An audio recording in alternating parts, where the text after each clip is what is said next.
All right, so apps, right? They're everywhere. Yeah, pretty much. On our phones, our computers, our TVs, you name it. Constantly talking to each other. Exactly. Constantly talking, sharing data, all this stuff happening behind the scenes that, honestly, most of us never even think about. Yeah.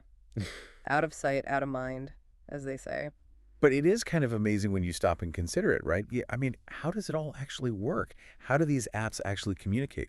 It's all thanks to these things called APIs. APIs, Yeah. application programming interfaces. Yeah, exactly. Think of them like the hidden messengers that allow all these different apps to talk to each other, exchange information. Kind of like the plumbing of the internet, you know? I like that analogy. We don't see the pipes, but without them, nothing would work. Exactly. And today we're going to do a deep dive into some of the biggest trends shaping the future of these all-important APIs. Oh, this should be interesting. Absolutely. And we're drawing on a great article by David Heath, Top 5 Trends in APIs, a focus on security and adaptability. A very timely topic. It is, it is. And these trends, they're not just for techies, you know? They impact all of us, even if we don't realize it. For sure. Like, did you know that AI, all the cool AI stuff we're seeing these days, it's probably powered by an API you've never even heard of. Right. That's a good point. It's really all connected. It is. So let's jump right in. The first trend, and this is a big one, is API security. Yeah, that's definitely top of mind these days. It has to be.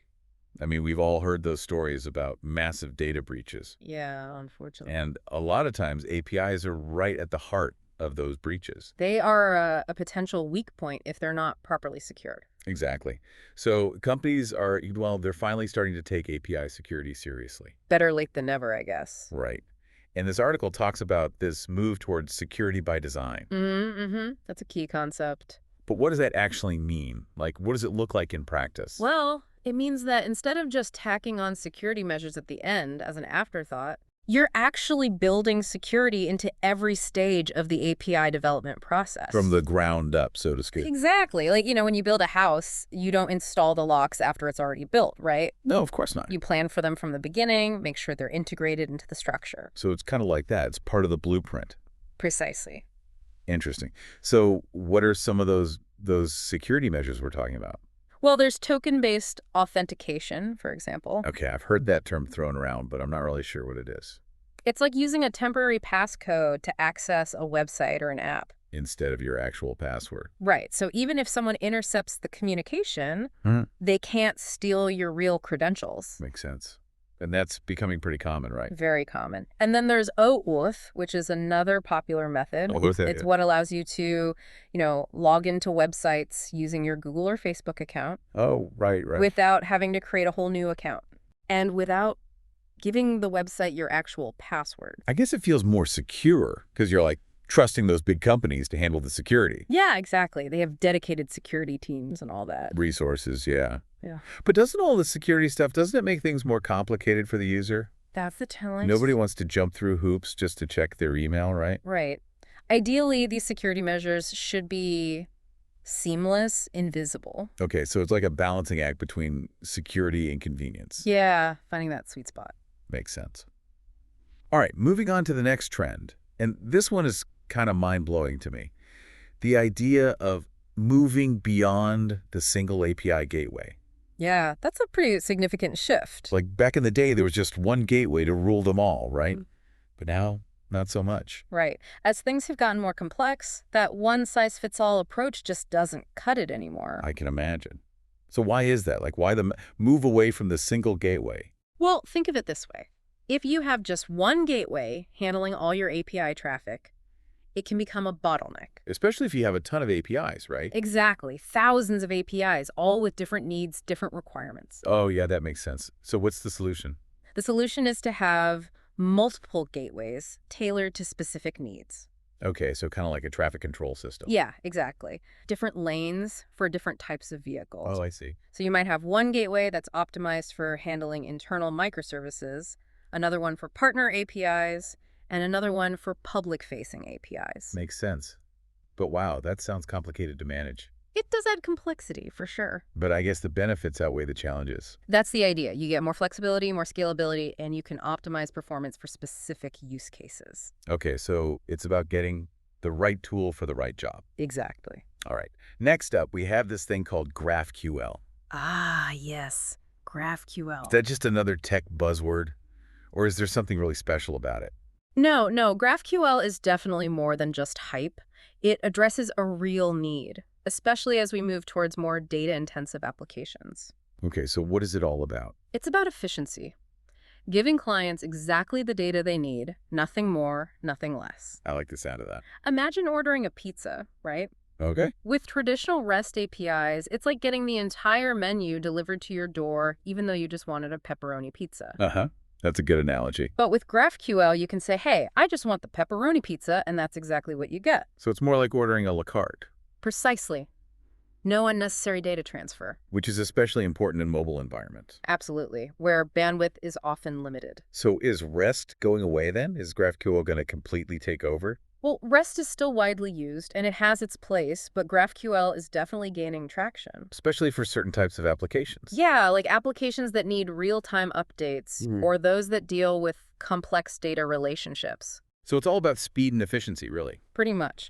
It lets clients specify exactly what data they need, down to individual fields. Wow, that's pretty cool. And the server only sends back that specific data. No more, no less. Exactly. Okay.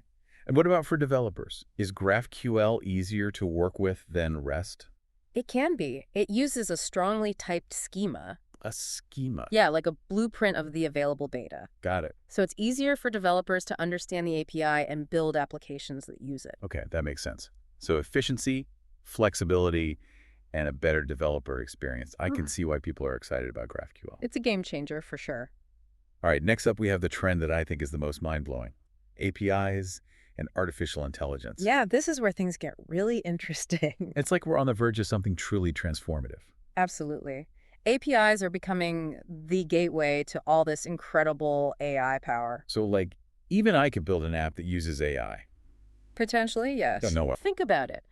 Image recognition, natural language processing, predictive analytics, all these sophisticated capabilities are accessible through APIs now. So you're saying I don't need to be like a data science whiz to use AI in my app? Not at all. You don't need to understand the inner workings of the algorithms. You just call the API and get the results. That's incredible. Like AI used to be this super exclusive thing, Yeah.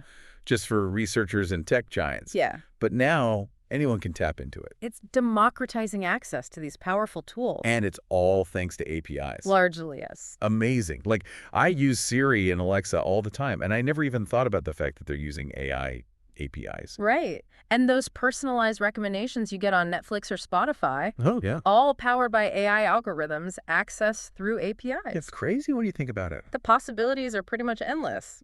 All right, last but not least, we have microservices and API gateways. The article makes it sound like they're a perfect match. They really are, like a match made in heaven.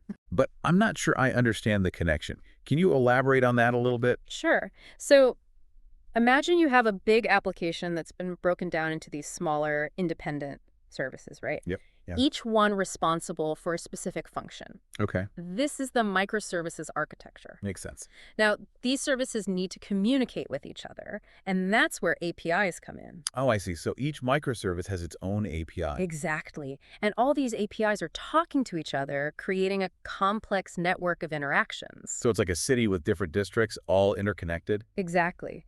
Each district has its own services, its own infrastructure, but they all need to work together. And the API gateway is like the transportation system. Precisely. It manages the flow of communication between all these different services. So it's like a traffic cop, making sure everything runs smoothly. That's a great way to put it. Are there any challenges in managing all this? I mean, it sounds incredibly complex. It can be, yeah.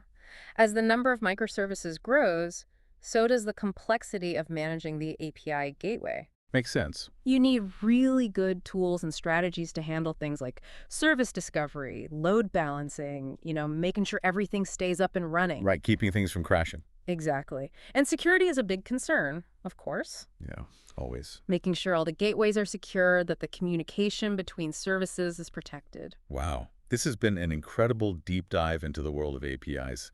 So much to think about. It really is a fascinating area. It's amazing to see how these trends, security, adaptability, and efficiency are shaping the future of, well, everything, really. The future of how we build technology and how we interact with it. I totally agree. It's an exciting time to be involved in this space. It is.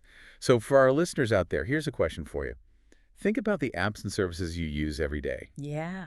Are you seeing any of these trends in action? Hmm. Good question. It's worth paying attention to because this stuff, it's not going away. It's only going to become more important as technology continues to evolve. Absolutely. Keep those API connections buzzing. Well said. Thanks for joining me on this deep dive. You're welcome. I always enjoy these conversations. You too. And until next time, keep exploring. Will do. See ya. Bye.